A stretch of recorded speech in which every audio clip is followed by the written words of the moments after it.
Itong grinder na to, yung kanyang backing pad ang tawag dito. 4 inches.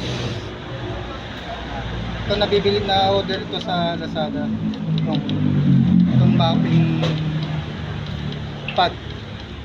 pad. Yan. Didikit lang. Ito, gamit ko yan.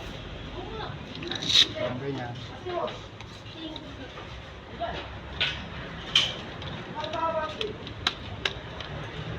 Tapos, i-grind ito.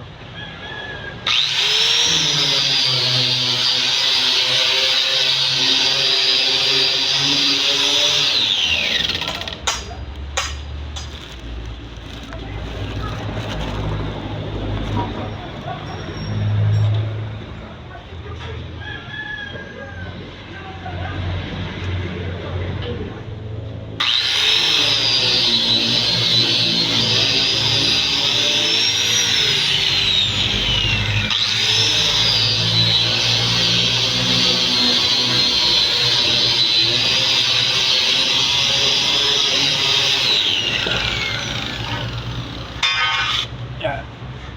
Yan ang tapos na grinder ko.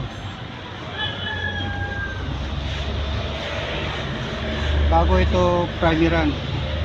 Pero punasan mo na ito ng thinner para kapit na kapit.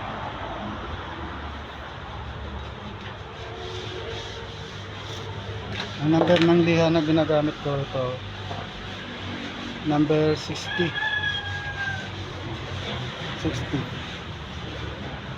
Dinidikit lang to. Itong ginagamit ko, gamit na to, pero pwede pa siyang magamit.